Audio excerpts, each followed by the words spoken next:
The second thing that I do is I think about my day to day. Like, again, most of us are not dealing with a plateau when we're not seeing these numbers like shift the way we want to. Most of the time, it's just something in our lifestyle that we can tweak. Doesn't mean that we need to tweak everything all at once. I'm not even a fan of doing that.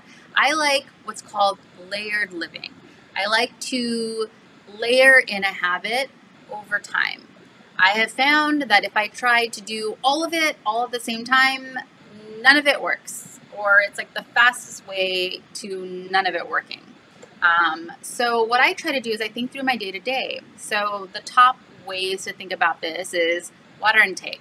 Am I drinking a good amount of water? I'm not even talking about like over drinking. I'm talking about, are you getting the minimum amount of water? I suck at drinking water. I'm still terrible at drinking water. And I have found that I drink sparkling water, but having a straw makes a big difference because I tend to drink a lot more when I have a straw. The other thing is food choices. Are you being anywhere near mindful with what you're eating? Are you tracking at all? Are you understanding are you within range? And as much as I'll encourage you to share how much you're eating, I don't expect you to track every single day. Honestly, I don't even track every single day. And part of that is because I am a creature of habit. I know generally what I'm eating most of the time. So nowadays I use MyFitnessPal just to kind of search a new food, or if I'm going to a restaurant.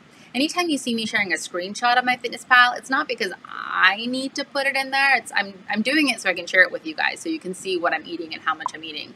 But personally, I don't really need MyFitnessPal. Samantha is saying, me too. So yeah, exactly. You don't have to be beholden to all of these apps. I encourage and I share the apps that I love because they're helpful, but it doesn't mean you have to track every single thing every single time. If you're new to the challenge experience and you're new to intermittent fasting, I do recommend tracking for the first 2 weeks. And mainly it's because we tend to overeat, and it's a way to help you kind of get your body to reset and get back to kind of like how much you really need to be eating. The third thing, and this is a big thing, it's stress levels. We are dealing with unprecedented times. And, not only are we dealing with the stress of work and family and all the unknowns, but we also have just our own stuff that's happening on top of all of it all, right? And I feel like we give ourselves a really hard time, more than we need to. And that really can affect our progress. And it can affect our commitment, it can affect our focus. It could affect our sleep. There's just a lot of different things. So understanding your stress levels is super important. Crutch. If you are doing a full day fast, then you want to think about, are you using your crutch? Totally okay that you are. Again, this is just kind of surveying your day to day and saying, okay, am I using it? Am I not using it? How much am I using it? What kinds of foods am I having within it? And the last bit is sleep and understanding, are you getting sleep? Are you getting quality sleep? How are you feeling after you sleep? So all of those are kind of at a high level, you want to just look into, because this is where you can improve your journey. Finding one of these things to focus your efforts on. And you'll see me at the beginning of every week in the challenge group. I'll encourage you to, share how your last week was, but you'll notice that one of the questions is, what's one thing that you want to improve upon from last week to this week? And what is that thing? So I'll just kind of go through these real quick to give you some examples. So water intake. You might realize, hey, not drink. Or actually, before I jump into that, remember when I told you to analyze your post weigh-ins, right? Like scale gain or your fast day. If you find that you're out of range for your scale gain range, then it's likely to do with your eating window. If you find that you are out of range after a fast, it's likely to do with your fasting window. And you can then pick one of these things to optimize your progress with. So most of us, typically, it's food related.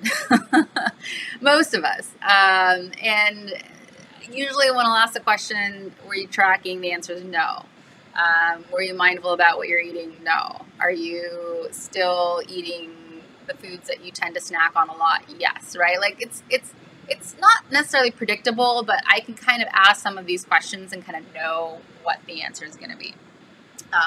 So if, it's a fasting day type thing, fasting scale, your drop after your fast aren't going down as much. Water intake, sleep, and stress are usually the culprits. So upping your water intake and making that a goal. There's a few people who recently started the challenge where they are posting in the group their water intake, and they are making that the focal point to level up their challenges because they know that that's the area that they want to improve upon. Food choices. That is my culprit. That's what I want to work on. And the best way I do that is, like last week, I told myself no takeout. So I was kind of in a bad habit of ordering out, and last week was like no takeout. I didn't actually say that for this week, so the whole in and out was totally fine. But last week my goal was no takeout because I knew that was the culprit. I knew that I was overeating simply by just ordering out. So I got some groceries, I got some healthy snacks, I made sure that I was cooking, and I was using my Freshly meals, which I use. It's a meal delivery service, to make sure that I was within range. Another stress levels. So, things about understanding what's causing stress and figuring out ways to minimize it, or even just recognizing it as a way to figure out how to improve upon that. So meditation, exercise, going for walks, sharing with a loved one, those make a difference. Crutch use. So if you find that you are doing really well in your eating windows, you're doing well in your fast, but you're still utilizing the crutch, then that's an opportunity to optimize. The crutch is considered training wheels. It's not meant to be there forever. It's there to help you get through your fast, but over time you want to kind of minimize it. The closer you get to zero, the better progress you're going to see, the better your fast is going to be, the more long-term benefits you're going to experience from it. So if you're fully utilizing 500 calories, one strategy is to minimize it by like 50 calories every single week. I'm not saying go from 500 to zero overnight at all. I'm not saying that. I'm not saying feel guilty about utilizing it at all. It's just about improving it. So this upcoming week, reducing it by 50 calories, making the ceiling 450. Another strategy for lowering the crutch is, I wait until at least 20 hours before I consider utilizing a crutch. And that way, because I find that if I start earlier in the day, it makes it much, much harder. That's another thing. The third way that I've figured out how to kind of minimize crutch is I've separated the crutch into a food crutch and a creamer crutch. So, because the crutch can be a slippery slope. So I actually don't do a food crutch anymore. And that was something that I committed to at the start of my Fresh Start last week.